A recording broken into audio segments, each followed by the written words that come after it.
We are the restaurant brokers, and we sell restaurants. We started the nation's largest restaurant brokerage firm over a decade ago. Atlanta, Georgia was our starting point, but our brand is spreading nationwide. We define restaurant brokerage and help buyers just like these. Our dream, our goal, open up a restaurant, loving life, serving people breakfast and lunch, and then enjoying the rest of the day with them and ourselves. Buying an existing restaurant, leasing a closed restaurant space, or purchasing a restaurant franchise. We help buyers satisfy their appetite for acquisition. I'm part of a husband and wife team with this fella. Working with my wife has been a lot of fun. The ultimate goal for everybody here is to make this work. And because we have different strengths, we bring different angles to the deal. The process begins with our powerhouse website, WeSellRestaurants.com, where buyers sign online confidentiality agreements and browse restaurants for sale. Then we send buyers undercover to check out a restaurant and decide if it's the right one for them. Buyers get our proprietary business analysis tool with all the financial details on the business for sale. After studying the restaurant inside and out, it's back to our office. We are deal makers. We write contracts and negotiate terms for buyers and sellers. That's why we sell more restaurants than any other firm in the nation. We are the restaurant brokers. Our name says it all. I'm Robin Gagnon. And I'm Eric Gagnon, and we sell restaurants. We started the nation's largest restaurant brokerage firm, We Sell Restaurants, over a decade ago. You can find us online at WeSellRestaurants.com.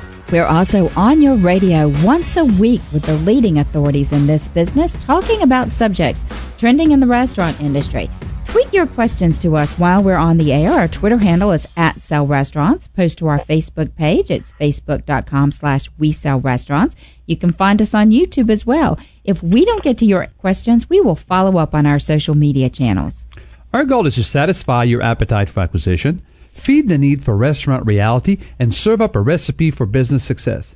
If you have any ideas or any comment about the show, I'd love to hear from you. Send me an email. My email is Eric, E-R-I-C, @WeSellRestaurants.com. Cheers, guys. Today we're talking about turning your restaurant bar into a money-making machine. We are speaking with experts in the alcohol side of the business. We're talking about the items that turn seats at the bars into sales and profits. Join us. We're going to interview some of your favorite cocktail specialists. And for that, our first guest today is Jason Callaway. With more than 25 years of restaurant experience under his belt, Jason brings a diverse set of skills to the table at Bacon Brothers Food Group. Jason's experience runs the gamut from casual to white-glove fine dining. Jason's interest in bar programming led him to an intensive study in wine. In 2001, under Karen McNeil, author of The Wine Bible, Jason attended the Mastering Wine course at the Culinary Institute of America in St. Helena, California. He earned his sommelier certification from the Court of Master Sommeliers in 2004, going on to serve as a sommelier at Atlanta's prestigious Cherokee Town and Country Club from 2005 to 2007. Currently, Jason is CEO of Bacon Brothers Food Group and General Manager at Bacon Brothers Public House. His experienced palate lends an unexpected ingredient-driven approach to the expertly curated beverage list at Bacon Brother. Jason, thank you so much for being on today. It's a pleasure. Thanks for having me. Okay, our next guest joining us is Nathan Robinette. Nathan is the president of the Casual Pint, the nation's fastest-growing franchise in the craft beer industry. Founded in 2011, Nathan's business has grown into a national franchise system with nearly a dozen fully operational stores and more planned for 2015 and beyond. Each market offers more than 400 bottled, local, domestic, and international beers, as well as an ever-changing 22-tap wall for take-home growlers and on-site tastings and a dedicated bar area. That's great, Nathan. You're franchising the craft beer business. Thank you for joining us.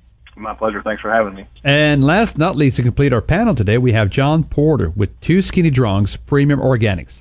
John is co-founder of New York City-based Two Skinny Drunks Premium Organics, creative director for Super Social Sally Media, blogger and author of the upcoming book The Road to Success is Paved in Hangovers. John is Chief Executive Officer and Director of Brand Management for Two Skinny Drunks Premium Organics, a company dedicated to the art and promotion of entertaining under the influence. Founded in 2011 by Diana Mulcahy and John Porter, Two Skinny Drunks set out to bring the marketplace USDA-certified organic cocktails, mixers, and alcohol companion products. All of the incredible flavors are made with only the freshest ingredients the world has to offer. We're a tongue-in-cheek name on a bottle of truth. That's a great. John, welcome to the show today. Thanks for having me. Okay, so John, you have the just a great name, and you have a whole marketing push behind you. Tell us a little bit about Two Skinny Drunks. Well, Two Skinny Drunks, as you said, it's a tongue-in-cheek name on a bottle of truth. We really found an opportunity in the market to bring some craft cocktail quality mixers to a very convenient, shelf-stable brand, and so that's what we've tried to do. We've tried to take the quality that you get from a handmade cocktail and put it into a bottle in a convenient way for a reasonable price. How about you, Nathan? Can you explain a little bit about the casual pint concept and how it is different than other places that sells craft beer? Sure. Excuse me. The Casual Pint's a craft beer market, so we focus strictly on craft beer. You can come into any of our stores and have a pint. You can also do a flight of beer, either 4 or 6 different beers. You can fill a growler, mix a 6-pack, or buy a 6-pack off the shelf for to-go purposes. And we are essentially the one-stop shop for craft beer. So that's great. And now, Jason, you have a little bit of a more traditional role at Bacon Brothers, but you're really heavily involved in the cocktail side of the business. Tell us a little bit about the beverage program at Bacon Brothers. Well, we set out initially to focus our concepts and cocktails really around Prohibition-era drinks, and with an emphasis on particularly whiskeys and gin. And so our cocktail program sort of is inspired by that era. I wouldn't say we're doing anything directly associated with the Prohibition. We've kind of taken our own spin on that, just like we do with our food menu and everything else at Bacon Brothers. We take some things that are classics that you may be familiar with, and we just spin them our own way with some creative twists. Now, we can spend probably the next 10 hours, talking about this. That there's a sea of information that we can provide to people who want to be in the business or in the business about alcohol. But let me ask each one of you, and Nathan, we can start with you, how important it is about the relationship you have to have with your vendors. There's so much alcohol out there, whether it's beer, whether it's wine, whether it's alcohol itself. I mean, there's so many things. There's so much shelf space. And how important it is to work with your vendors, and with some of the tips you can give somebody to maximize their relationship with their vendor. Nathan, go ahead. Sure. Yeah, to us at the Casual Pint, vendors are very important to us. And we try to work real closely with our vendors, especially for new product rollouts. That's where it gets really competitive in the market. Everybody wants in the craft beer industry the latest and the greatest. Our consumers want to try every craft beer that's ever made and available to them. So we want to be first to market, and if we didn't have a good relationship with our distributors and vendors, we wouldn't be able to accommodate that need for the customer. And really and truly, just in dealing with them on a daily basis, is the most important part. That face-to-face communication, being open and honest, and kind of taking care of them so they take care of you, so to speak, as far as monthly promotions, weekly specials, even daily specials on different products. So that helps maintain and keep those good relationships. Good. How about you, Jason? Well, unlike Nathan, we don't have 400 beers. That's a lot to keep up with or more. But our vendors, we're here in Greenville, South Carolina, so our vendors are a little bit more interesting. As when you go to liquor, for instance, you have to buy that through an ABC or a liquor store, so you don't get it straight delivered to you. And beer and wine are the only things that are delivered through your distributors. However, they do have reps that will come in and taste you on certain things. And then there's the other side of it, too. At our restaurant, we're constantly engaging with our local farmers, and when it comes to seasonality for cocktails, there's no difference there. We like to piggyback off what the chefs are doing, what they're bringing in for the new menu items, and try to twist some of that into some cocktails and make it fresh and local as well. So you're saying your farmers are vendors to you as well, so it's just only because part of the mixers or the things you put in there, so you use farmers as vendors as well for your drinks. Yeah, that's correct, especially coming into this season. We'll hit strawberries here really soon, and next you'll start seeing some, cherries will come in from Washington and Michigan, but then you'll start seeing blackberries, blueberries, other types of berries that will grow here locally, and we'll start putting those in the drinks as well for some of the local farmers here. That's great. Now, John, you're kind of on the other side of the coin because Two Skinny Drunks is out there with a product and in this very competitive space. How do you reach the restaurateur and the folks in the hospitality industry and open them up to the idea of how important that premium organics are and how they treat that differently for a craft cocktail and spread the word. How in the world do you penetrate such a highly competitive space? Absolutely. It is very competitive, but, when we work with our partners in restaurants and bars, for those clients of ours, they really excel because we're able to provide them with a product that has the same quality standards that you would get from a craft cocktail, but it's obviously it's much quicker. It's direct behind the bar. We have behind the bar pricing, so it saves them money. Time is money. So the faster you can make the drink, the faster you can make your profit. So if we can make that process easier, obviously, it's saving them time. We're delivering a really simple to use but very high quality product. When we think about vendors and vendor relations, it's paramount because one of our driving forces is it's all about quality. That's what drove us to do this. We felt like the mixer industry was kind of resting on its laurels, and so we thought if we're going to do this, we have to do it to the highest level of quality. And so to do that, you have to have really great vendors, and you have to know where your products are coming from, and that's what gets delivered to the bar. So behind the bar, that's the savings that they're getting. We're doing the kind of the hard work, putting this into a bottle so that they know that they have a trusted relationship when they serve that cocktail behind the bar. So I want to ask everybody this question because we're talking about craft beer, we're talking about craft spirits, we're talking about craft cocktail. Is this a passing fad, the use of the word craft, and is that just, something that's here for these few years and then we're going to be on to the next big thing? Or is it now paramount that everyone have this unique craft cocktail type of experience at a bar? And why don't I start with you, Jason? Yeah, I think it's accelerating currently. You may look 10 years down the road and look back and say, that was a flash in the pan, but I don't think that's the case. Even your, big box chain restaurants are bringing in craft cocktails and craft beers. Craft beer you see it more and more going to cans, so you're getting it more of a casual feel to it for other people that, may not be able to get access to a good draft system somewhere or a growler like at Nathan's place. I think it's a continuing evolution of the cocktail industry. I think more and more people are doing it. You see a lot more young bartenders coming up that are really looking for the training to learn how to make these drinks, some of the classics, and then starting to experiment with their own concepts and using some even, more interesting equipment like centrifuges and sous vide and ISI whippers and separatory funnels for fat washing and doing all those sort of things, starting to mix in cherries and ports into cocktails. So, I think it's evolving, not slowing down anytime soon. Good. I've got a question. All of you would like to take, and I think we can start with you. It's a little different. There's a lot of our listeners out there that are already in the business, and they may still be just serving the good old Budweiser and Coors Light and Bud Light and the Kendall Jackson wine and maybe a couple of spirits, your run-of-the-mill spirits. Now, they're listening to the show. It's like, okay, I get it. I've got to make some changes. But where do we start? It's overwhelming. If you start calling the vendors in your area, they have so many things. So how would you be giving each of these guys at the first point? Where do I start? Let's say, Nathan, for you with beer. Where do you start doing your inventory and start introducing that to your customer base and be able to sell the products to them?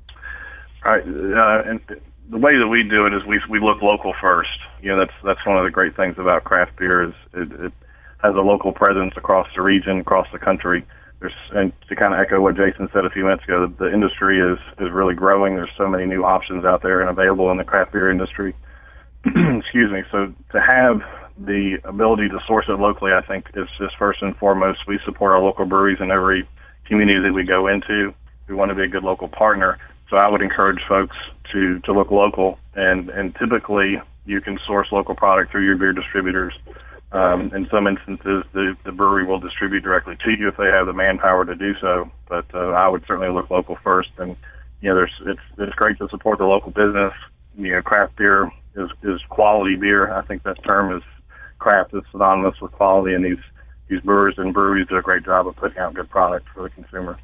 Yeah, I think so too, and I think concepts like John Porter has there with some of the cocktail mix, so to speak, already made for them. Some of these, people that are trying to break into the craft cocktail industry, that's probably where they need to start, is to learn how to use products like he's making, it's going to make it a lot easier to make some interesting cocktails. At our restaurant, we're basically employing a chef's techniques in cooking all kinds of different things to turn them into these same liquids that, like he was saying, you put the hard work in before you even have to buy the bottle, so to speak.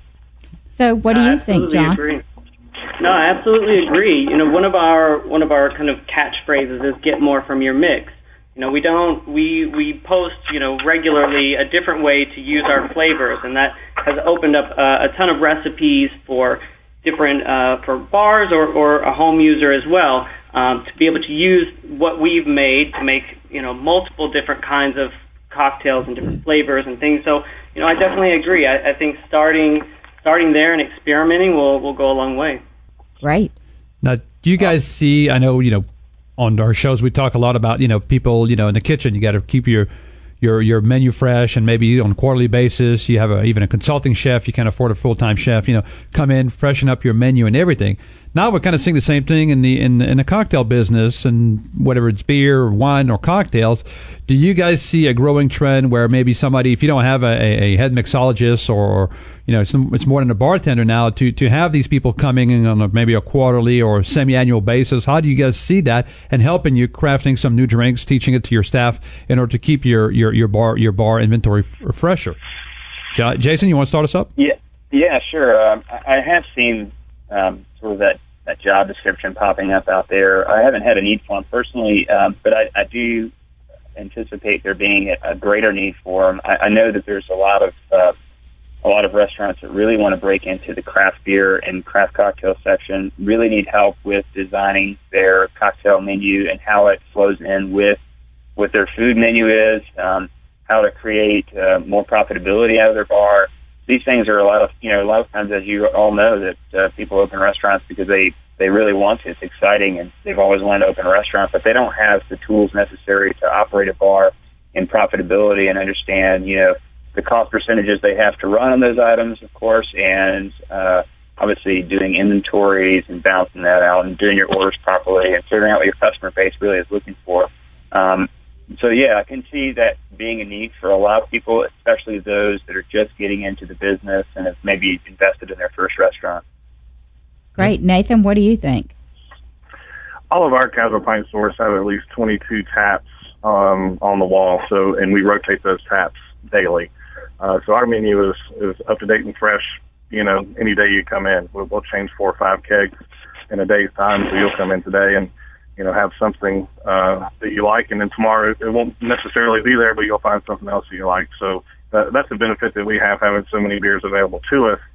The industry lends itself to keeping it fresh, and rotating our tap wall and our menu is ever changing, and our customers really appreciate that, and they like the variety for sure.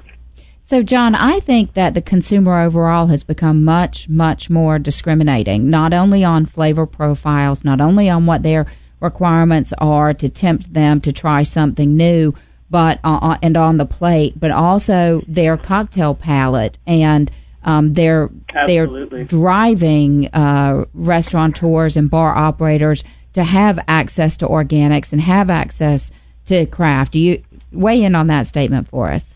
Absolutely, 100%. Having fresh and organic products behind your bar, whether that's mints and cucumbers or muddled elements, they're all geared towards delivering a really well-formed flavor palette, but it's also about that unique experience.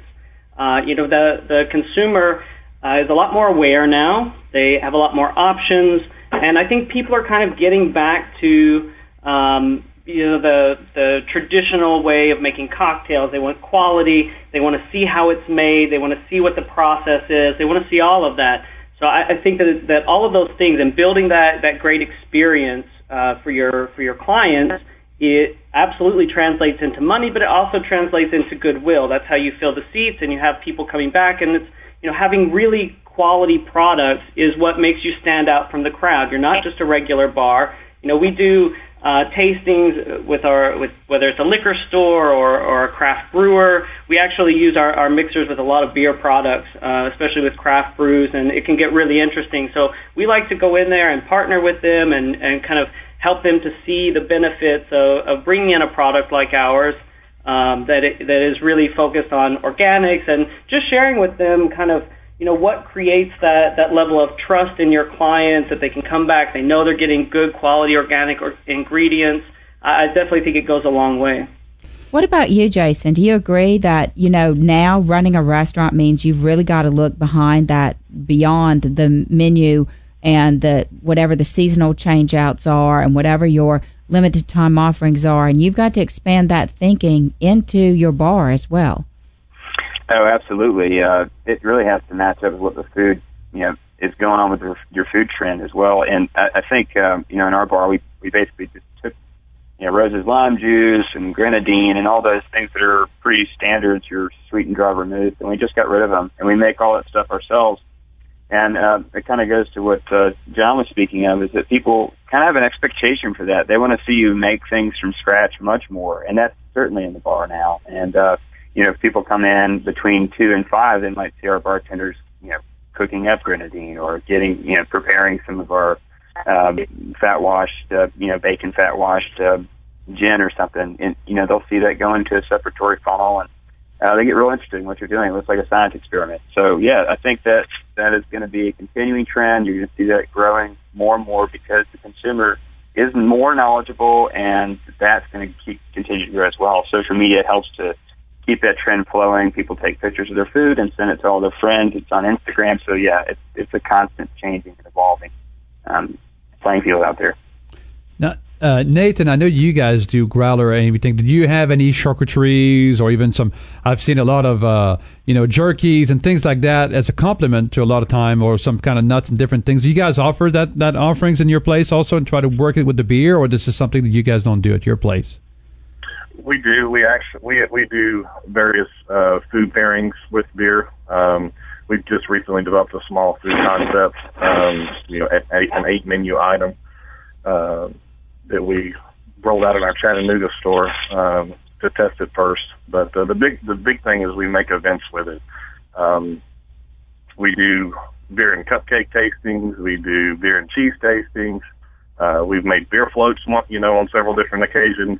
Very similar to the craft cocktail idea. We do, some things like that.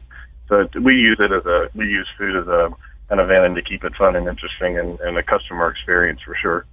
I was going to say that as well, Nathan. You see a lot of cocktails going. We haven't talked about this today, but you do see a lot of cocktails trending towards using craft beer in the actual mix. So it's part of your drink, and I'm seeing that more and more as well. Yeah, we've seen a lot of really big success where that's concerned. When we're posting new recipes, new ways to use our mixes. Ironically, the beer recipes, we have a couple ginger beers, and we have one that we call Moon Over Martini. That's a vodka and a Blue Moon mix up, and the response has been really, really strong to those. So that's been exciting, but also very surprising.